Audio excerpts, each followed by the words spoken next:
ഈശോമിശിഹായ്ക്ക് സ്തുതിയായിരിക്കട്ടെ.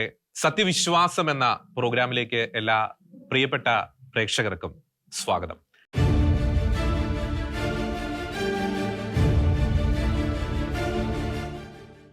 സമുദായ ബോധം എന്ന് പറയുന്നത് ചാരിറ്റി പ്രവർത്തനങ്ങൾ മാത്രമാണോ? പാവങ്ങൾക്ക് വീട് വെച്ചു കൊടുക്കാത്ത, രോഗികളെ പരിഗണിക്കാത്ത ക്രൂരമായ ഒരു മനോഭാവം വെച്ചു പുലർത്തുന്ന സംവിധാനമാണോ കേരളത്തിലെ കത്തോലിക്ക സഭ? കേരളത്തിലെ സഭ നടത്തുന്ന സുവിശേഷ പ്രവർത്തനങ്ങളെ അപകീർത്തിപരമായ രീതിയിൽ അവതരിപ്പിക്കുന്ന, ഇത്തരത്തിൽ തെറ്റിദ്ധാരണജനകമായിട്ടുള്ള ആശയങ്ങൾ പ്രചരിപ്പിച്ചുകൊണ്ടുള്ള ഒരു വീഡിയോ ഈ കഴിഞ്ഞ ദിവസങ്ങളിൽ സാമൂഹ്യ മാധ്യമങ്ങളിൽ വലിയ രീതിയിൽ പ്രചരിച്ചുകൊണ്ടിരിക്കുന്നു.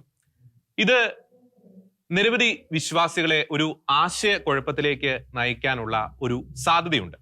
അതിന്റെ പശ്ചാത്തലത്തിലാണ് സത്യവിശ്വാസം എന്ന ഈ ഒരു പ്രോഗ്രാമിലെ ഇന്നത്തെ എപ്പിസോഡ് ഈ വിഷയങ്ങൾ ഞങ്ങൾ ചർച്ചയ്ക്ക് എടുക്കുന്നത്.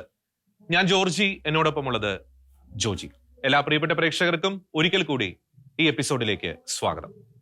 ജോജി, നമ്മൾ ചരിത്രമെടുത്ത് പരിശോധിച്ച് നോക്കുമ്പോൾ ഏതൊരു കൂട്ടായ്മയും തകർക്കുവാൻ വേണ്ടി പിശാച് പ്രയോഗിക്കുന്ന ആദ്യത്തെ വലിയൊരു ആയുധമാണ് ഒരു ആശയക്കുഴപ്പം. ഒരു ആശയക്കുഴപ്പം ആ ഒരു സമൂഹത്തിൽ അല്ലെങ്കിൽ ഒരു കൂട്ടായ്മയിൽ വിതയ്ക്കുക എന്നൊരു കാര്യം നമ്മൾ നേരത്തെ ഇൻട്രോയിൽ സൂചിപ്പിച്ചു. എന്തുകൊണ്ട് നമ്മൾ ഈ ഒരു എപ്പിസോഡ് എടുക്കാൻ ഇടയായി?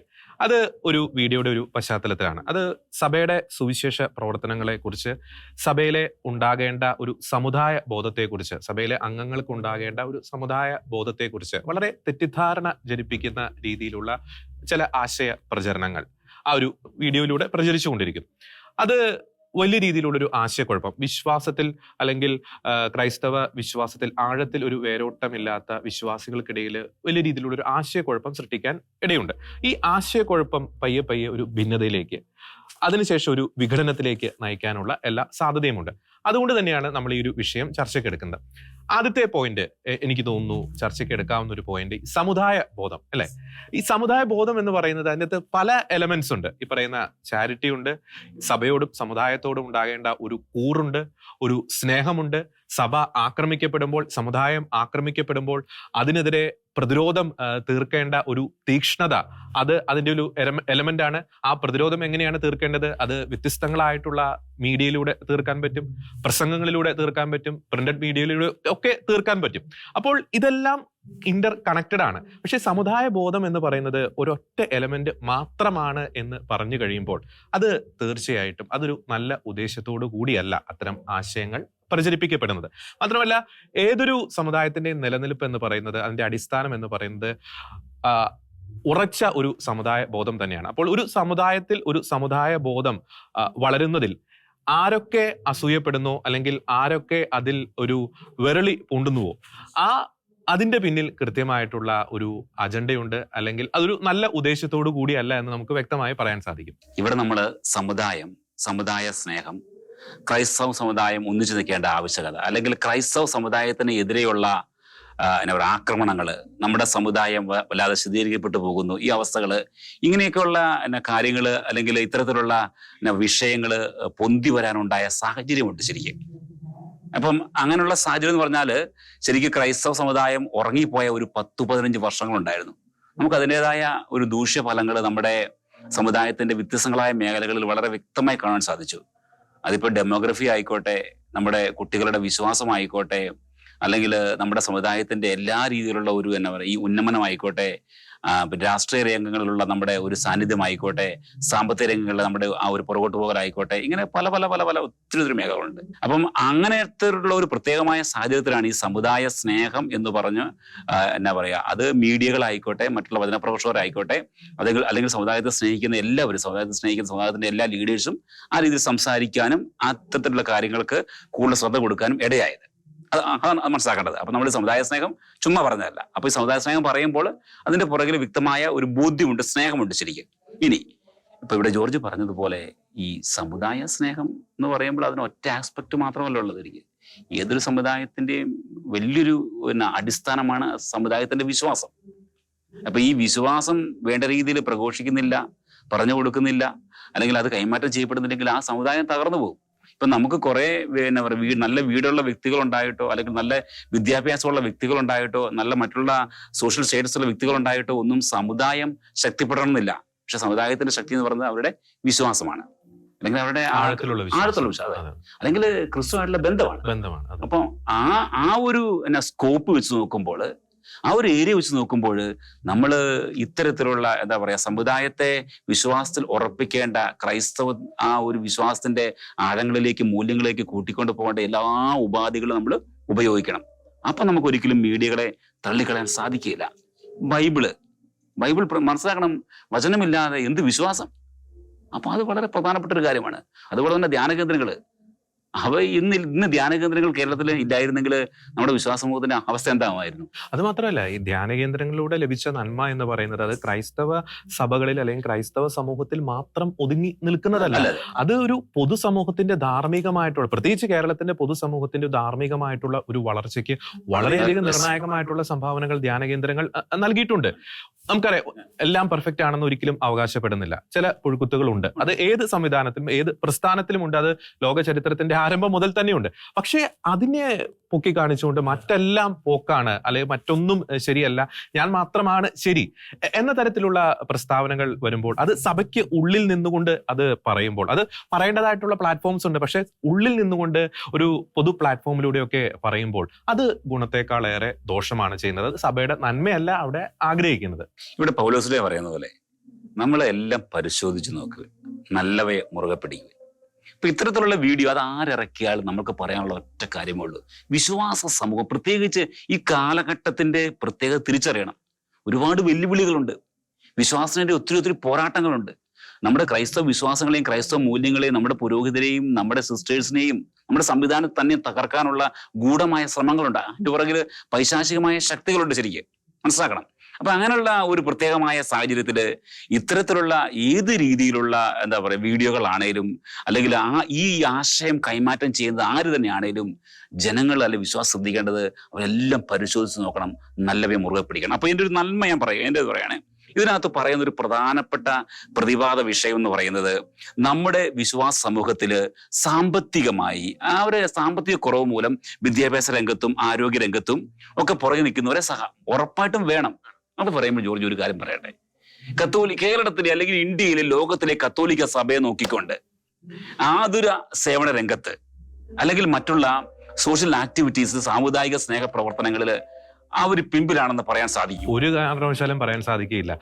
മാത്രമല്ല, സഭയെ സംബന്ധിച്ചിടത്തോളം സഭ ഇങ്ങനെ ചെയ്തു, ഞാൻ ഇങ്ങനെ ചെയ്തു, ഞാൻ ഇത്ര പേർക്ക് വീട് വെച്ച് കൊടുത്തു, അല്ലെങ്കിൽ ഇത്ര പേരെ സഹായിച്ചു, ഒരിക്കലും അത് സഭ അങ്ങനെ പ്രഘോഷിക്കത്തില്ല. ഇപ്പൊ കോവിഡിന്റെ കാലഘട്ടം തന്നെ എടുത്തു നോക്കുകയാണെങ്കിൽ കോടിക്കണക്കിന് രൂപയുടെ സഹായ പ്രവർത്തനങ്ങളാണ് കാരിത്താസ് പോലുള്ള സഭയുടെ സാമൂഹ്യ സേവന വിഭാഗങ്ങളിലൂടെ, രൂപതകളുടെ സാമൂഹ്യ സേവന വിഭാഗങ്ങളിലൂടെ സഭ പൊതുസമൂഹത്തിന് നൽകിയത്. അതിൽ ക്രൈസ്തവർ മാത്രമല്ല ഉൾപ്പെടുന്നത്, ഹൈന്ദവരുണ്ട്, മുസ്ലിം വിഭാഗത്തിൽപ്പെട്ടവരുണ്ട്, നിരീശ്വരവാദികളുണ്ട്, അങ്ങനെ എല്ലാ വിഭാഗത്തിൽപ്പെട്ടവരുടെയും ഉന്നമനമാണ് സഭയുടെ ജീവകാരുണ്യ പ്രവർത്തനങ്ങളിലൂടെ സഭ ഉദ്ദേശിക്കുന്നത്. പ്രളയ കാലഘട്ടത്തിൽ എന്താണ് നടന്നത്? നമുക്കറിയാം, വൈദികരും സിസ്റ്റേഴ്സും ഒക്കെ ആ പ്രളയ ദുരിതം അനുഭവിക്കുന്ന ഇടങ്ങളിൽ, അൽമായരും ഒക്കെ ആ ദുരിതം അനുഭവിക്കുന്ന ഇടങ്ങളിൽ അവരുടെ അടുക്കിലേക്ക് ചെന്ന് അവരോടൊപ്പമായിരുന്നുകൊണ്ട് അവർക്ക് വേണ്ട ഭൗതികവും ആത്മീയമായിട്ടുള്ള സഹായങ്ങൾ ചെയ്തിട്ടുണ്ട്. ഇതൊന്നും സഭ ഞാൻ ഇങ്ങനെ ചെയ്തു അല്ലെങ്കിൽ ഞങ്ങൾ ഇങ്ങനെ ചെയ്തു എന്ന് ഒരിക്കലും, അങ്ങനെ ഒരു പബ്ലിസിറ്റിക്ക് വേണ്ടി ഒരിക്കലും ഒരു കാലഘട്ടത്തിന് സഭ അങ്ങനെ പബ്ലിസിറ്റിക്ക് വേണ്ടി ഒരു കാര്യവും സഭ ചെയ്തിട്ടില്ല. ഒപ്പം തന്നെ നമുക്കറിയാം, ഈ വയനാട് ദുരന്തം ഉണ്ടായപ്പോൾ അവിടെ ഓടിയെത്തിയത് ആരാണ്? കത്തോലിക്ക സഭയാണ്. നിരവധി വീടുകൾ വെച്ചു കൊടുക്കാമെന്ന് KCBC തന്നെ കൃത്യമായിട്ടും ഒരു പ്രോജക്റ്റ് അവിടെ തയ്യാറാക്കിയിട്ടുണ്ട്. അത് ഏത് ദുരിത മേഖലയായിക്കോട്ടെ, നമുക്ക് ലോകത്തിലെ തന്നെ ഏത് ദുരിത മേഖലകളിലും ആദ്യം ഓടിയെത്തുന്നത് കത്തോലിക്ക സഭയുടെ സാമൂഹ്യ സേവന വിഭാഗങ്ങളാണ്. ലോകത്തിലെ നമുക്ക് ഏറ്റവും കൃത്യമായി പറയാൻ സാധിക്കും, ഏറ്റവും കൂടുതൽ ചാരിറ്റി ചെയ്യുന്ന ഒരു പ്രസ്ഥാനങ്ങളിൽ ഒന്ന് സഭ തന്നെയാണെന്ന് കൃത്യമായിട്ട് നമുക്ക് പറയാൻ സാധിക്കും. ഇവിടെ ശ്രദ്ധിക്കേണ്ട മറ്റൊരു കാര്യം ഇതാണ്, സഭയുടെ ഇത്തരത്തിലുള്ള നന്മ പ്രവർത്തികളെ അല്ലെങ്കിൽ സാമുദായിക ഉദ്ധാരണത്തിന് വേണ്ടിയും പാവപ്പെട്ടവരുടെ കാര്യത്തിലും അതുപോലെ എല്ലാ മേഖലകളിലും സഭയുടെ ഇത്തരം പ്രവർത്തനങ്ങളെ എന്താ പറയുക ഇല്ലായ്മ ചെയ്യുവാൻ, ഇകഴ്ത്തി കാണിക്കുവാൻ, അല്ലെങ്കിൽ സഭ അങ്ങനെ ചെയ്തിട്ടേ ഇല്ല, ഇതെല്ലാം തേച്ചു മായ്ച്ചു കളയാനുള്ള ഒരു വളരെ ഗൂഢശ്രമം നടന്നുകൊണ്ടിരിക്കുകയാണ്. അത് ഇന്ത്യയിൽ മാത്രമല്ല, ലോകമെമ്പാടും. അപ്പൊ അത്തരത്തിലുള്ള അവസ്ഥ, പ്രത്യേകിച്ച് കേരളത്തിൽ ഇന്ന് ആ ഒരു എന്താ പറയുക ആ ഒരു ടെൻഡൻസി വളരെ കൂടുതലാണ്. അങ്ങനെയുള്ള സാഹചര്യത്തിൽ സഭയ്ക്കുള്ളിൽ തന്നെയുള്ള അത് വളരെ ഉത്തരവാദിത്തപ്പെട്ട വചനപ്രഘോഷകർ ഈ രീതിയിൽ പറയുമ്പോൾ അതൊരു ഭയങ്കരമായ രീതിയിലുള്ള ഒരു വലിയൊരു ആന്തരിക സംഘർഷാവസ്ഥയ്ക്കിടയാവും. അത് വലിയ കൺഫ്യൂസിങ്. അത് ജോലി പറഞ്ഞ പോലെ നമുക്കറിയാം, ഈ ഉൽപ്പത്തി പുസ്തകത്തിൽ കാണുന്നുണ്ട്, ഈ ആദത്തെയും ഹവ്വായെയും അവരുടെ ഒരു സംശയം ജനിപ്പിക്കുക ചെയ്ത് ദൈവം നല്ലവനല്ല, ദൈവം പറഞ്ഞത് നുണയാണ് എന്ന് പറഞ്ഞ പോലെ ഈ രീതിയിലുള്ള പ്രസ്താവനകൾ വരുമ്പോൾ ഉറപ്പായിട്ട് ഒരു സാധാ വിശ്വാസി, എന്തിനു പുറമേ ഉള്ള ഒരാൾക്ക്, ഒന്നാൽ പുറമേ ഉള്ളവർ വളരെ വളരെ കഷ്ടമാണ്. പക്ഷെ സഭയിലുള്ള ഒരു നോർമൽ വിശ്വാസിക്ക് തന്നെ ഒരു കൺഫ്യൂഷൻ ഉണ്ടാവും. അത് ശരിയാണല്ലോ, സഭ അങ്ങനെയൊന്നും ചെയ്യുന്നില്ല. ഇവിടെ ജോർജ് പറഞ്ഞ പോലെ സഭ ഒന്നും വിളിച്ചു വീഴ്പ്പെട്ടെന്ന് തന്നെ പറയില്ല. അപ്പൊ അങ്ങനെയുള്ള സാഹചര്യത്തിൽ ഒരു നോർമൽ സാധാ വിശ്വാസിയെ ആശയക്കുഴപ്പത്തിലാക്കി എന്തെങ്കിലും മുറിവോ വേദനയോ സഭയിൽ നിന്നുണ്ടെങ്കിൽ അതൊന്നുകൂടെ ആളിക്കത്തിച്ച് സഭയെ വെറുത്ത്, സഭയുടെ വിശ്വാസത്തെ വെറുത്ത് അവൻ തികച്ചും സഭയിൽ നിന്ന് അകന്നു പോകാനുള്ള അവസ്ഥകളാണ് സംജാതമാകുന്നത്. അങ്ങനെയുള്ള സാഹചര്യത്തെ പറയുന്നത് എല്ലാം നിങ്ങൾ പരിശോധിക്കുവിൻ, നല്ലവേ മുറുകെ പിടിക്കും. ഒരു കാര്യം എനിക്ക് പറയാനുള്ളത്, നമുക്ക് സഭയുടെ സംവിധാനത്തിൽ നിന്ന് ഒരു വ്യക്തി വചനം പ്രഘോഷിക്കുന്നു, അല്ലെങ്കിൽ ചാരിറ്റി പ്രവർത്തനങ്ങൾ ചെയ്യുന്നു, സാമൂഹ്യ സേവനങ്ങൾ ചെയ്യുന്നു. ഈ സഭയ്ക്കുള്ളിൽ നിന്ന് ഒരു വ്യക്തി അത് ചെയ്യുമ്പോൾ ആ വ്യക്തിയുടെ ലക്ഷ്യം എന്ന് പറയുന്നത് വിശ്വാസി സമൂഹത്തെ ഈശോയിലേക്ക് ആകർഷിക്കുക, സ്വർഗത്തിലേക്ക് ആകർഷിക്കുക, നിത്യതയിലേക്ക് ആകർഷിക്കുക, സഭയിലേക്ക് ആകർഷിക്കുക, അല്ലെങ്കിൽ സ്വയം തന്നിലേക്കല്ല ആകർഷിക്കേണ്ടത്. തന്റെ പ്രവർത്തനങ്ങളിലൂടെ സുവിശേഷ പ്രഘോഷണം എന്ന് പറയുന്നത് എന്താണ്? നിത്യജീവന്റെ സുവിശേഷമാണ്. കർത്താവ് ആത്യന്തികമായിട്ട് സഭയ്ക്ക് നൽകിയ ഒരു മിഷൻ എന്നാണ്, നിങ്ങൾ ലോകമെങ്ങും പോയി എല്ലാ സൃഷ്ടികളോടും സുവിശേഷം പ്രഘോഷിക്കുക. 12 ശിഷ്യന്മാർ ലോകമെങ്ങും പോയി രക്തസാക്ഷിത്വം വരിച്ച് സുവിശേഷം പ്രഘോഷിച്ചതിന്റെ ഒരു അടിസ്ഥാനത്തിലാണ് ഇന്ന് കത്തോലിക്ക സഭ ലോകമെമ്പാടും പടർന്ന് പന്തലിച്ച് നിൽക്കുന്നത്. സുവിശേഷ പ്രഘോഷണമാണ് ആത്യന്തികമായിട്ട് ചെയ്യേണ്ടത്. അതിൽ നിന്ന് ഇന്റർ കണക്റ്റഡ് ആണ് ഈ ചാരിറ്റി പ്രവർത്തനങ്ങളൊക്കെ. ഒരു ഉദാഹരണം നമുക്കറിയാം, നമുക്ക് ചിലപ്പോൾ ഡോക്ടേഴ്സിനെ ചിലപ്പോൾ നഷ്ടപ്പെട്ടേക്കാം, സയന്റിസ്റ്റിനെ നഷ്ടപ്പെട്ടേക്കാം. പക്ഷെ നമ്മുടെ കൺസേൺ എന്ന് പറയുന്നത് ആത്മാവ് നഷ്ടപ്പെടുന്നുണ്ടോ എന്നതായിരിക്കണം നമ്മുടെ ഒരു കൺസേൺ എന്ന് പറയേണ്ടത്. അത് വളരെ കൃത്യമാണ്. അത് ഇവിടെ ജോർജ് പറഞ്ഞ പോലെ ഈ സഭയിൽ ഒരു വ്യക്തി ശുശ്രൂഷ ചെയ്യുമ്പോൾ, കത്തോലിക്ക സഭയിൽ നമുക്കറിയാം കലാകാലങ്ങളായിട്ട് ഇപ്പം ഒരുപാട് അൽമായ പ്രസ്ഥാനങ്ങളുണ്ട്. ഇപ്പം ഉദാഹരണമാണെങ്കിൽ ഷാലോം, ഷെഖൈന തുടങ്ങിയ എത്രയോ ഈ അൽമായ പ്രസ്ഥാനങ്ങൾ തന്നെയുണ്ട്. സഭയിൽ ശുശ്രൂഷ ചെയ്യുന്ന ആയിരക്കണക്കിന് അൽമായ വിശ്വാസികളുണ്ട്. അപ്പൊ നമ്മുടെ സഭയിൽ ശുശ്രൂഷ ചെയ്യുമ്പോൾ അതിൻ്റെതായ ഒരു രീതിയുണ്ട്. നമ്മുടെ സഭയെ മനസ്സിലാക്കണം, സഭയുടെ പഠനങ്ങൾ മനസ്സിലാക്കണം, സഭയുടെ രീതി മനസ്സിലാക്കണം. അപ്പം പെട്ടെന്ന് നമ്മൾ എന്താ പറയുക, നമ്മളിപ്പം ഈശോ പറയുന്നുണ്ട് എന്നോടുകൂടി സ്വീകരിക്കാത്തവൻ ചെതറിച്ചു കളയുന്നുവെന്ന്. ഇപ്പൊ ഈ രീതിയിലുള്ള വീഡിയോകൾ ശരിക്ക് സഭയിൽ നിന്ന് വിശ്വാസികളെ ചെതറിച്ചു കളയാണ് ചെയ്തത്. ഇനി മറ്റൊരു പ്രധാനപ്പെട്ട പോയിന്റ് ഇതാണ്, ഈ പറഞ്ഞിപ്പം ഈ സോഷ്യൽ വർക്ക് ഒരാളുടെ ഭൗതിക മേഖലയാണോ ആത്യന്തികമായി സഭയുടെ ലക്ഷ്യം എന്ന് പറയുന്നത്? അതിനെക്കുറിച്ച് അപ്പസ്തല പ്രവർത്തന ശിഷ്യന്മാർ വളരെ വ്യക്തമായി പറയുകയാണ് 6-ാം അധ്യായത്തില്. അവിടെ ഒരു തർക്കമുണ്ടായി. അവിടെ ഗ്രീക്കുകാരുടെ വിധവകള് അവർ അവഗണിക്കപ്പെടുന്നു. എന്താണ്? ഒരു അനുദിനമുള്ള സഹായത്തില് മനസ്സിലാക്കണം. അത് ഇത് തന്നെ സോഷ്യൽ വർക്ക് തന്നെ അവരുടെ ഒരാവശ്യത്തില്. ഉടനെ അപ്പസ്തലന്മാർ പറയാണ്, ഞങ്ങള് വചന ശുശ്രൂഷ ഉപേക്ഷിച്ചുകൊണ്ട് ഈ ഭക്ഷണമേശ ശുശ്രൂഷിക്കുന്നത് ശരിയല്ല, അത് നിങ്ങൾ തന്നെ ചെയ്യണം. അത് ഞങ്ങൾ നിരന്തരം പ്രാർത്ഥനയിലും വചന ശുശ്രൂഷയിലും ഞങ്ങൾ വ്യാപരിച്ചുകൊണ്ടാവും. മനസ്സിലാക്കണം, വളരെ കൃത്യമാണത്. അപ്പൊ സഭയ്ക്ക് ഈ ഒരു ഡ്യൂട്ടി അറിയാം. മനസ്സിലാക്കണം, സുവിശേഷ പ്രഘോഷണത്തെ നമുക്ക് അവഗണിക്കാൻ സാധിക്കും? പ്രഘോഷിച്ചിട്ട് എങ്ങനെ വിശ്വാസം പടരും? വിശ്വാസത്തിന്റെ ബേസ് തന്നെ പ്രഘോഷണമാണ്. അപ്പോൾ പ്രഘോഷണം വളരെ വളരെ പ്രധാനപ്പെട്ട കാര്യമാണ്. അതുപോലെ ജോർജ് നമുക്കറിയാം, ഈ ചാരിറ്റി വർക്കിന്റെ കാര്യത്തിലാണെങ്കിൽ ഇന്ന് യൂറോപ്പിലെ സഭയെടുത്തു, ലോകത്തെവിടെ ഏതെങ്കിലും ഒരു നാച്ചുറൽ കലാമിറ്റീസോ, ഭൂകമ്പമോ, വെള്ളപ്പൊക്കമോ, പഞ്ഞമോ, പട്ടിണിയോ, യുദ്ധമോ ഉണ്ടായാൽ ആദ്യം എത്തുന്നത് യൂറോപ്യൻ സഭ. ഇന്നും അതെ. ഇന്നിപ്പോ അവർ എത്ര മോശമാണെങ്കിലും ഇന്നും അവരുടെ കരങ്ങൾ എത്തുന്നുണ്ട്. അപ്പൊ അവിടെ സോഷ്യൽ വർക്കിനോ അല്ലെങ്കിൽ ദയക്കോ കരുണയ്ക്കോ സഹായത്തോ ഒന്നും ഒരു കുറവുമില്ല. പക്ഷെ നമുക്കറിയാം വിശ്വാസം വളരെ വളരെ ദുർബലമാണ്. കാരണം എന്താ? കാരണം അവർ യേശുവിനെ പ്രഘോഷണം നിർത്തിയവര്, അല്ലെങ്കിൽ അതിനെ അവരത്ര പ്രൊമോട്ട് ചെയ്തില്ല. എവിടെ യേശുവിനെ പ്രഘോഷിക്കാൻ നിർത്തുന്നുവോ ആ സഭ തളർന്നു പോകും. സഭയുടെ സ്വഭാവം എന്ന് പറഞ്ഞാൽ അത് മിഷണറി സഭയാണ്, മിഷണറി സ്വഭാവമാണ്, ഇവാഞ്ചലൈസേഷനാണ്. അതാണ് യേശു പറഞ്ഞ പ്രൈം ഡ്യൂട്ടി എന്ന് പറഞ്ഞത്. യേശു അതിനെക്കുറിച്ച് പോപ്പുമാർ കലാകാലങ്ങളിൽ പറയുന്നുണ്ട്. പ്രത്യേകിച്ച് ജോൺ പോൾ II അതിനെക്കുറിച്ച് തന്റെ ആ ഒരു രക്ഷകന മിഷൻ എന്ന ആ ഒരു ശകലങ്ങളിൽ പറയുകയാണ്, the prime duty of our saviour which was entrusted to the church is the proclamation of gospel and the church is far from reaching that goal, very far. മനസ്സിലാക്കണം. അപ്പൊ ഇത്തരത്തിലുള്ള ആശയങ്ങൾ, ഇത്തരത്തിലുള്ള നമുക്ക് കിട്ടിയ ഒരു വലിയ കർത്തവ്യവിരിക്കെ ഇതൊക്കെ വളരെ കുറച്ച് കാണിച്ചുകൊണ്ട് നമ്മൾ അത് പ്രസംഗിക്കുന്നത് അല്ലെങ്കിൽ അത് നമ്മുടെ അപ്രകാരം സംസാരിക്കുന്നത് വളരെ വളരെ അപകടം പിടിച്ച കാര്യമാണ്. ഒപ്പം തന്നെ ഈ നവസുവിശേഷവൽക്കരണം, ഈ സുവിശേഷത്തിനുള്ള എല്ലാ അനന്ത സാധ്യതകളും പ്രയോജനപ്പെടുത്തണമെന്ന് സഭ തന്നെ കൃത്യമായിട്ടും വിശ്വാസി സമൂഹത്തോട് ആവശ്യപ്പെടുന്നുണ്ട്. അത് സഭയുടെ പ്രബോധന രേഖകളിലുണ്ട്. രണ്ടാം വത്തിക്കാൻ കൗൺസിൽ പോലുള്ള വളരെയധികം പ്രഗത്ഭരായിട്ടുള്ള വ്യക്തികൾ പങ്കെടുത്ത ആ ഒരു കൗൺസിലും അത്തരത്തിലുള്ള ആഹ്വാനം നൽകുന്നുണ്ട്. ഇപ്പോൾ ജോജി നേരത്തെ സൂചിപ്പിച്ചു സഭയിലെ ഈ അൽമായ ശുശ്രൂഷകൾ. നമുക്ക് ശാലോം തന്നെ എടുക്കാം. ശാലോം തന്നെയാണ് ഇപ്പോൾ മീഡിയ മേഖലയിൽ ഒരു പ്രൈം മൂവർ എന്ന് നമുക്ക് വിശേഷിപ്പിക്കാൻ സാധിക്കും, ആത്മീയമായിട്ടുള്ള മേഖലകൾ.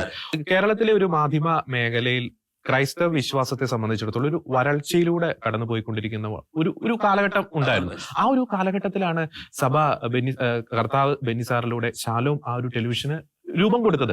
നമുക്കറിയാം അതിന് ചെലവുകളുണ്ട്.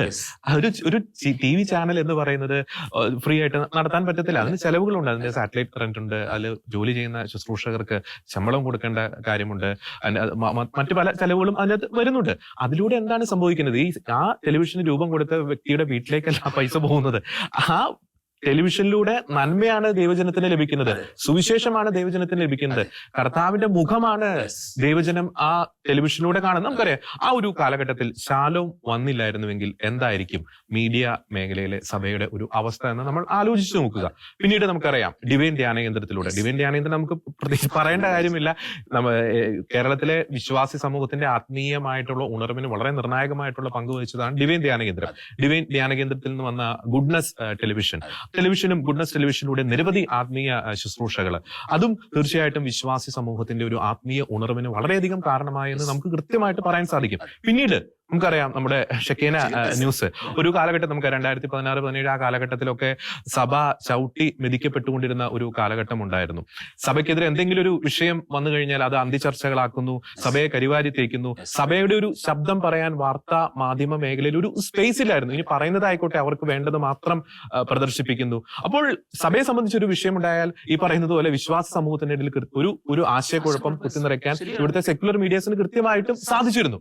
ആ ഒരു സമയത്ത് ദൈവം ഷെക്കേന ന്യൂസ് ചാനലിന് രൂപം കൊടുത്തത്. കാരണം ആത്മീയ മേഖലയിൽ ഗുഡ്നസും ശാലോമും വളരെ മനോഹരമായിട്ട് പോകുന്നു, പക്ഷേ വാർത്താ മേഖലയിൽ നമുക്കൊരു ചാനലില്ലായിരുന്നു. ആ ഒരു സാഹചര്യത്തിലാണ് ദൈവം ഷെക്കേന ന്യൂസിന് രൂപം കൊടുത്തത്. അതിലൂടെ ലഭിച്ച നന്മകൾ, ശാലോമിലൂടെ ഗുഡ്നസിലൂടെ ഷെക്കേന ന്യൂസിലൂടെ ലഭിച്ച നന്മകൾ, പ്രത്യേകിച്ച് വാർത്താ മേഖല നമുക്കറിയാം ഒട്ടനവധി വിഷയങ്ങൾ, അത് പ്രേക്ഷകർക്ക് അറിയാം, നിരവധി വിഷയങ്ങളാണ് ഷെക്കേന ന്യൂസ് ഇടപെട്ടത്.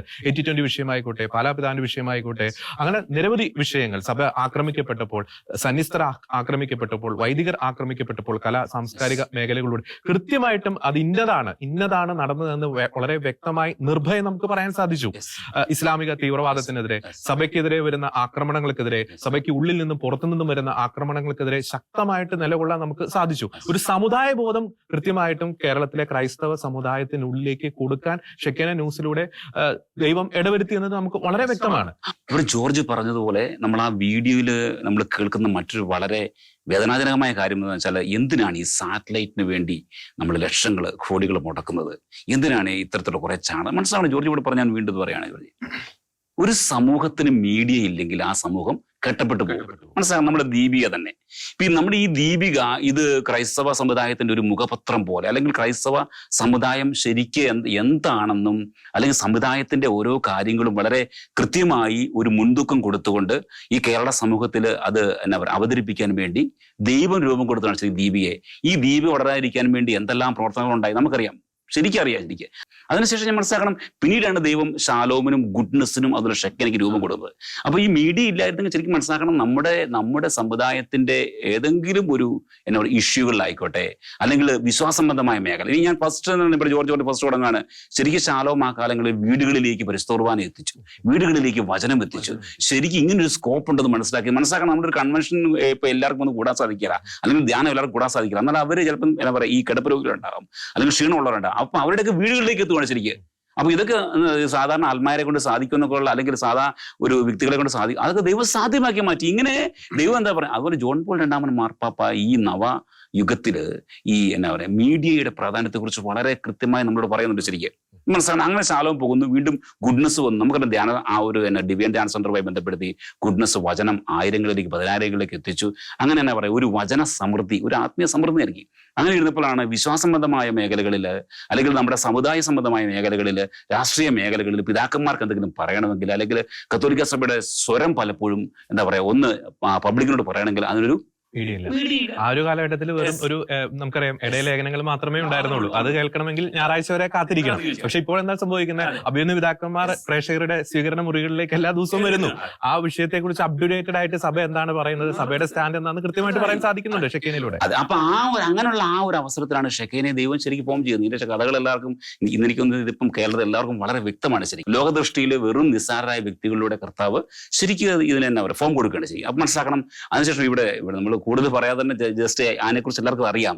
വിശ്വാസബന്ധമായ മേഖലകളിൽ സഭയുടെ ഏതൊരു കാര്യത്തിൽ നമുക്ക് സഭയുടെ സ്വരമായി മാറുവാന്, അതുപോലെ തന്നെ സഭ അധികാരികളെ അവരുമായി ബന്ധപ്പെടുന്ന ഇഷ്യൂസിൽ കള്ളത്തരങ്ങൾ പുറത്തു കൊണ്ടുവരാൻ വേണ്ടി സഭയുടെ കൂദാശകളെ അവഹേളിച്ചപ്പോൾ, വിശ്വാസങ്ങളെ അവഹേളിച്ചപ്പോൾ, അതുപോലെ സഭയുടെ മറ്റുള്ള സംവിധാനങ്ങളെ എല്ലാം ആക്രമിച്ചപ്പോൾ ഇതിനെതിരെ ഒരു പ്രതിരോധ കോട്ട തീർക്കുവാൻ ഷെക്കേന കഴിഞ്ഞു. അപ്പൊ ഇതിന് വലിയ പ്രാധാന്യമുണ്ട്. എല്ലാ മേഖലയിലും, വിശ്വാസ മേഖലയിലും ഉണ്ട്, അതുപോലെ തന്നെ മറ്റുള്ള എന്താ പറയുക സെക്യുലർ മേഖലയിലും ഇതെല്ലാം ഇതിന് മീഡിയക്ക് വലിയ പ്രധാനമാണ്. അപ്പൊ മീഡിയയുടെ പ്രവർത്തനങ്ങൾ നമുക്ക് എന്താ പറയുക കുറച്ച് കാണിക്കാൻ സാധിക്കില്ല. അത് മാത്രമല്ല, നമുക്കറിയാം ഈ കോവിഡ് കാലഘട്ടത്തില് ഈ ഭവനങ്ങളെ ദേവാലയങ്ങളാക്കി, ഭവനങ്ങളെ അൾത്താരകളാക്കി മാറ്റാൻ ഷെക്കേന ന്യൂസിലൂടെ ദൈവം ഇടവരുത്തി. വളരെ ആത്മീയമായിട്ടുള്ള ഒരു ഡ്രൈനെസ് വിശ്വാസി സമൂഹം അനുഭവിച്ചപ്പോൾ പരിശുദ്ധ കുർബാനയുടെ ലൈവ് ടെലികാസ്റ്റ് ഉൾപ്പെടെ ആത്മീയ ശുശ്രൂഷകളുടെ ഒരു ലൈവ് ടെലികാസ്റ്റ്, അതിലൂടെയൊക്കെ ആ ഒരു ദുരിതം അനുഭവിക്കുന്ന ആ കാലഘട്ടത്തിലും കർത്താവിനോട് ചേർന്ന് നിൽക്കുവാൻ, സഭയോട് ചേർന്ന് നിൽക്കുവാൻ ഷെക്കേന ന്യൂസിലൂടെ ദൈവം ഇടവരുത്തി. മറ്റ് ആത്മീയ ചാനലുകളുടെയും ദൈവം ഇടവരുത്തിയിട്ടുണ്ട്. ജോർജ്, മറ്റൊരു കാര്യം ഇതാണ്, നമ്മൾ ഈ ബൈബിൾ പ്രിന്റ് ചെയ്യുന്നുണ്ട് എന്ത് പ്രയോജനം? ലക്ഷങ്ങൾ മുടക്കി. അതെന്തൊരു ദൗർഭാഗ്യകരമായ ചോദ്യമാണ്. എനിക്കറിയാം, നോർത്ത് ഇന്ത്യയിലൊക്കെ ഞാൻ അവിടെ ശുശ്രൂഷ ചെയ്യുമ്പോൾ ഈ നോർത്ത് ഇന്ത്യൻ സംസ്ഥാനങ്ങളിലുണ്ടല്ലോ, ശരിക്കും അവിടെയുള്ള പാവപ്പെട്ട മനുഷ്യർക്ക് ഈ ഹിന്ദി ബൈബിൾ വാങ്ങാൻ സാധിക്കില്ല, അല്ലെങ്കിൽ അവർക്ക് തന്നെ പ്രധാനം കൊടുത്തില്ല. എന്നാൽ ഞാൻ പേരെടുത്ത് പറയുകയാണ്, ഫിയാത്ത് മിഷന് നോർത്ത് ഇന്ത്യയിലും നോർത്ത് ഈസ്റ്റിലും അവിടെയുള്ള സംസ്ഥാനങ്ങളിലെല്ലാം 10,000-കണക്കിന് ലക്ഷക്കണക്കിന് ബൈബിൾ ചെറിയ വിലയ്ക്ക് വളരെ കഷ്ടപ്പെട്ട് അവർ പ്രിന്റ് ചെയ്ത് കൊടുത്തു. അതിന്റെ വലിയ റിസൾട്ട് ഉണ്ടായി. ജനം ശരിക്കും വചനം വായിച്ചു, ദൈവത്തിന്റെ ശക്തി തിരിച്ചറിഞ്ഞു, അവരുടെ വിശ്വാസ ജീവിതം ശക്തിപ്പെട്ടു, അവരുടെ ജീവിതം അവർ വിശദീകരിച്ചു, അവർ കൗതാശികമായ ജീവിതം നയിക്കാൻ തുടങ്ങി, അവർ സഭയിലേക്ക് വന്നു. ഇതിന്റെ പുറകിലൊക്കെയുള്ള ത്യാഗങ്ങൾ മനസ്സിലാക്കേണ്ട. അല്ല പെട്ടെന്ന് നമ്മൾ എന്താ പറയാ, ഇതിനെ ഒറ്റയടിക്ക് നമ്മൾ അങ്ങോട്ട് ഇതിനെ തന്നെ വളരെ ഇകഴ്ത്തി പറയുമ്പോൾ, അല്ലെങ്കിൽ ഇതിനെ കുറച്ച് കാണിക്കുമ്പോൾ അത് വലിയ ദൂരവ്യാപകമായ ഇമ്പാക്ട് ഉണ്ടാകുന്നുണ്ട്. അത് മാത്രമല്ല, നമുക്കറിയാം ഇത്ര ടെലിവിഷനിലൂടെയുള്ള ആത്മീയ ശുശ്രൂഷകളിലൂടെ നിരവധി പേരാണ് മദ്യപാനം ഉപേക്ഷിച്ചത്. ആത്മഹത്യയുടെ വക്കിൽ നിന്ന് നിരവധി പേരാണ് ജീവിതത്തിലേക്കൊക്കെ തിരിച്ചു വന്നത്. തിന്മയുടെ ആ ഒരു ജീവിത വഴിയൊക്കെ ഉപേക്ഷിച്ച് നന്മയുടെ വഴികളിലേക്ക് എത്രയോ ജീവിതങ്ങളാണ് കടന്നു വന്നത്. ഇപ്പോൾ നമുക്കറിയാം, ഇപ്പോൾ വാർത്താ മാധ്യമ മേഖലയാണ് പ്രണയക്കെണികളെ കുറിച്ച്, ലഹരി കെണികളെ കുറിച്ച്, ചതിക്കുഴികളെ കുറിച്ച് കൃത്യമായിട്ടുള്ള മുന്നറിയിപ്പ് നൽകിയത്. അത് ഉണ്ടാക്കുന്ന ഇമ്പാക്ട് എന്ന് പറയുന്നത് ക്രൈസ്തവ സമുദായത്തിൽ മാത്രം ഒതുങ്ങി നിൽക്കുന്നതല്ല, ഒരു സമൂഹത്തിന്റെ, രാജ്യത്തിന്റെ തന്നെ ഭാവിയെ സംബന്ധിച്ചിടത്തോളം പോസിറ്റീവായിട്ടുള്ള ഇമ്പാക്ട് ആണ് ഇത്തരം പ്രോഗ്രാമുകളിലൂടെ, അല്ലെങ്കിൽ ഇത്തരം പ്രസ്താവനകളിലൂടെ, ടെലിവിഷനിലൂടെ നടക്കുന്ന ഇത്തരം പ്രസ്താവനകളിലൂടെയൊക്കെ സംഭവിക്കുന്നത്. ജോർജ്, ഞാൻ മറ്റൊരു വളരെ പ്രസക്തമായ കാര്യം പറയാൻ ഉദ്ദേശിക്കുന്നത്, ഈ ലോകക്രമം തന്നെ, ലോകത്തിന്റെ രീതി തന്നെ ധാർമ്മികമായ ഒരു വലിയ അപജയത്തിലേക്ക് പോകുമ്പോൾ, അതായത് കുട്ടികൾ വേണ്ട, കുടുംബം വേണ്ട, നമുക്ക് എന്താ പറയുക അബോർഷൻ ആകാം, നമുക്ക് നമ്മുടെ ഇഷ്ടമുള്ള സെക്സ് തിരഞ്ഞെടുക്കാം, LGBTQ, ഇങ്ങനെ ഈ രീതിയിലുള്ള അരാജകത്വപരമായ അല്ലെങ്കിൽ എന്താ തികച്ചും സാത്താനികമായ ആശയങ്ങളിലേക്കൊക്കെ ലോകം വഴുതി വീങ്ങുമ്പോൾ അതിനെതിരെ മുന്നറിയിപ്പ് കൊടുക്കാൻ നമ്മുടെ ഈ കൊച്ചു ചാനലിന് ഞാൻ പറയാണ്, എത്രയെത്ര മേഖലകളിൽ കേരള സഭയ്ക്ക് ഒരു വാണിംഗ് പോലെ, അല്ലെങ്കിൽ നമ്മുടെ സമുദായത്തിന് ഒരു ശക്തമായ താക്കീത് പോലെ, അവർക്കൊരു മുന്നറിയിപ്പ് പോലെ, അവരെ ചില കാര്യങ്ങൾ നമ്മൾ എഡ്യൂക്കേറ്റ് ചെയ്യുന്നു, അവരെ ചില കാര്യങ്ങൾ നമ്മൾ നന്നായിട്ട് നമ്മൾ അവരെ എന്നാ പറയാ, അവർക്കൊരു നല്ല ഗൈഡ്ലൈൻ കൊടുക്കാൻ സാധിക്കുന്നു. ഇങ്ങനെ എത്രയെത്ര നമ്മുടെ ചർച്ച ആയിക്കോട്ടെ, അല്ലെങ്കിൽ ചിലപ്പോൾ ഡിബേറ്റ് ആയിക്കോട്ടെ, അല്ലെങ്കിൽ സഭാപരമായ നമ്മുടെ അത്തരത്തിലുള്ള പ്രോഗ്രാം ആയിക്കോട്ടെ, ആ വാർത്തകൾ ഇതിലൂടെ എല്ലാം സാധിക്കുന്നുണ്ട്. അപ്പൊ ശരിക്കും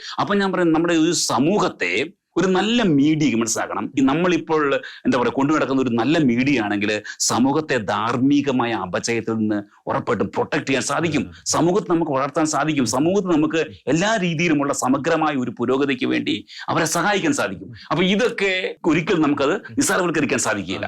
അതിനകത്ത് പ്രധാനപ്പെട്ട ഒരു പോയിന്റ് ഉണ്ട് ജോജി, അതായത് എല്ലാ ശുശ്രൂഷകളും ആവശ്യമാണ്, ചാരിറ്റി ആവശ്യമാണ്, മീഡിയയിലൂടെയുള്ള സുവിശേഷവൽക്കരണം ആവശ്യമാണ്. ഇവിടെ പ്രശ്നം എന്താണെന്ന് വെച്ച് കഴിഞ്ഞാൽ ചിലത് മാത്രം മതി. ഒരേ ലക്ഷ്യത്തോടെ സഭ നീങ്ങുകയാണ്, നിത്യതയെ ലക്ഷ്യമാക്കി നീങ്ങുകയാണ്. അവിടെ ആത്യന്തികമായിട്ടുള്ള ദൗത്യം എന്ന് പറയുന്നത് സുവിശേഷവൽക്കരണം, ആത്മാക്കളുടെ രക്ഷ. ബാക്കിയെല്ലാം ചാരിറ്റി എന്ന് പറയുന്നതും ഭൗതികമായിട്ടുള്ള സഹായങ്ങൾ എന്നൊക്കെ പറയുന്നത് അതിന്റെ ഒരു ബൈ പ്രോഡക്റ്റ് ആണ്. അതെല്ലാം വേണം, പക്ഷെ ഒരെണ്ണം മാത്രം മതി, ഞാൻ മാത്രം മതി, ഇന്നത് മാത്രം മതി, മറ്റൊന്നും വേണ്ട എന്ന് പറയുമ്പോഴാണ് അവിടെ പ്രശ്നമിരിക്കും. മാത്രമല്ല മറ്റൊരു കാര്യമുണ്ട്, ഏത് പ്രസ്ഥാനങ്ങളായിക്കോട്ടെ, ഏത് സംവിധാനങ്ങളായിക്കോട്ടെ, ഇപ്പോൾ ഷെക്കേന തന്നെ ആയിക്കോട്ടെ, ഏത് ചാനലായിക്കോട്ടെ, വിമർശനത്തിന് അതീതരൊന്നുമല്ല.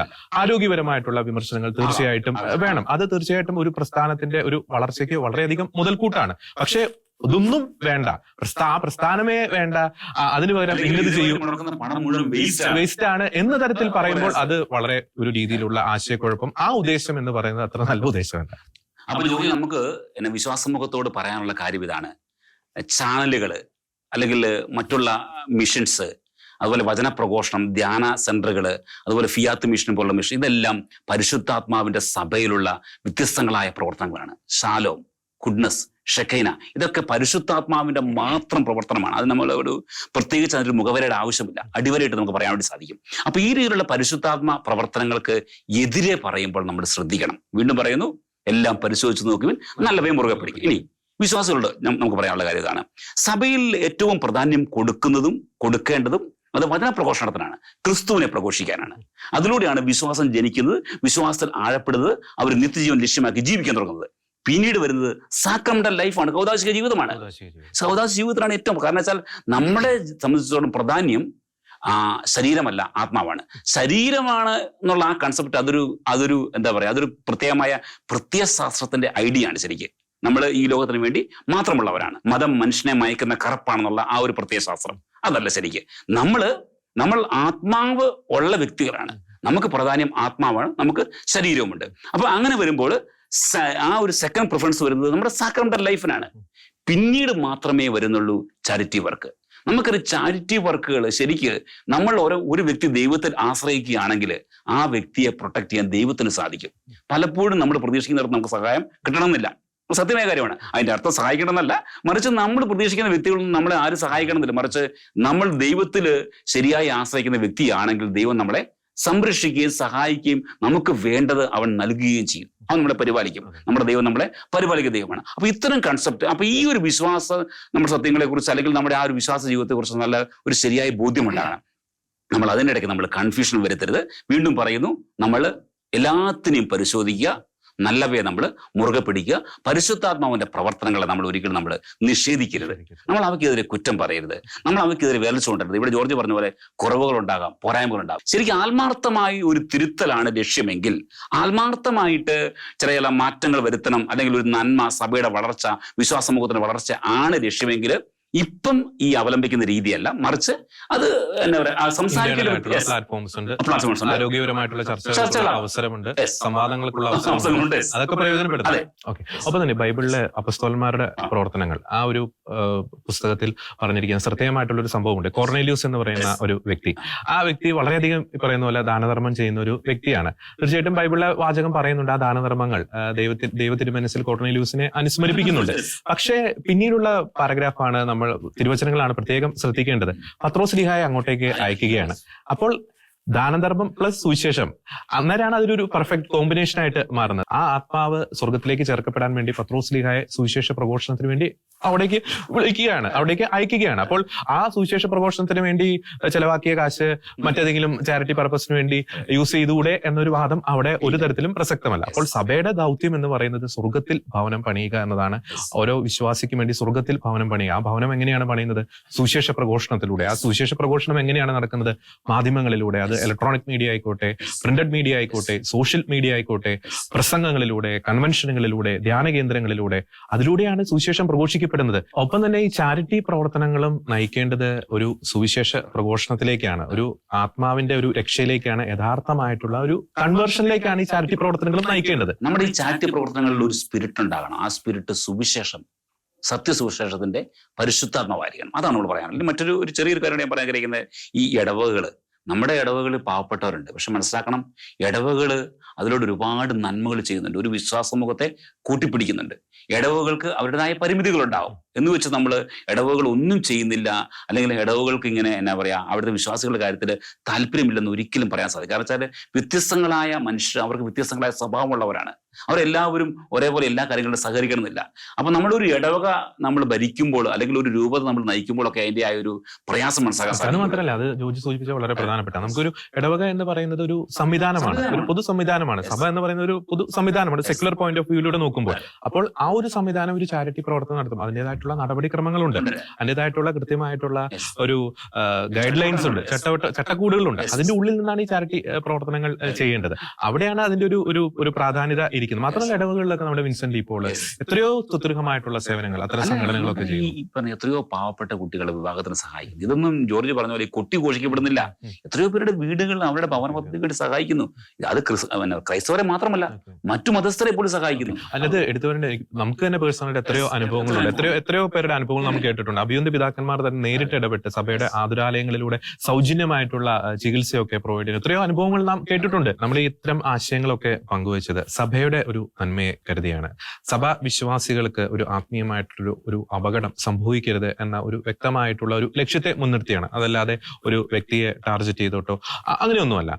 പക്ഷെ ആ വ്യക്തി മുന്നോട്ട് വെച്ച ചില ആശയങ്ങൾ, അതിന്റെ ഒരു അപകടമാണ് നാം ചൂണ്ടിക്കാണിച്ചത്. ഇതൊരു ആരോഗ്യപരമായിട്ടുള്ള ഒരു ഡിസ്കഷനാണ്, ആരോഗ്യപരമായിട്ടുള്ളൊരു സംവാദമാണ്. അത് ആ ഒരു പോസിറ്റീവ് സെൻസിൽ എടുക്കും എന്ന് തന്നെ നാം പ്രതീക്ഷിക്കുന്നു. നമ്മൾ മനസ്സിലാക്കേണ്ട കാര്യം, ആശയക്കുഴപ്പത്തിന്റെ ആത്മാവ് ഒരിക്കലും അത് ദൈവത്തിൽ നിന്നല്ല. അപ്പൊ അങ്ങനെയുള്ള രീതിയിലുള്ള ആശയക്കുഴപ്പങ്ങൾ പടർത്തുമ്പോൾ വ്യക്തത കൊടുക്കേണ്ടത് അത് ഒരു വിശ്വാസിയുടെ കടമയാണ്. ആ ഒരു ഉത്തമ ബോധത്തിനാണ് നമ്മളിത് ചെയ്യുന്നത്. സത്യവിശ്വാസത്തിന്റെ ഈ ഒരു എപ്പിസോഡ് കൺക്ലൂഡ് ചെയ്യുമ്പോൾ ഒരു കാര്യം മാത്രമാണ് ഞങ്ങൾക്ക് ഈ ഒരു അവസരത്തിൽ പറയാനുള്ളത്. എല്ലാം പരിശോധിച്ചു നോക്കുക, നല്ലവയെ മുറുകെ പിടിക്കുക. ആത്മാക്കളുടെ രക്ഷയാകട്ടെ സഭയുടെ ആത്യന്തികമായിട്ടുള്ള ലക്ഷ്യം. സഭയുടെ ഏത് പ്രവർത്തനങ്ങളുടെയും ആത്യന്തികമായിട്ടുള്ള ലക്ഷ്യം എന്ന് പറയുന്നത് നിത്യതയായിക്കോട്ടെ എന്ന വ്യക്തമായിട്ടുള്ള ഒരു ആശയം അറിയിച്ചുകൊണ്ട് ഇന്നത്തെ ഈ ഒരു എപ്പിസോഡ് ഞങ്ങൾ കൺക്ലൂഡ് ചെയ്യുന്നു. സത്യവിശ്വാസത്തിന്റെ മറ്റൊരു എപ്പിസോഡിൽ വീണ്ടും കണ്ടുമുട്ടാം. എല്ലാ പ്രിയപ്പെട്ട പ്രേക്ഷകർക്കും നന്ദി.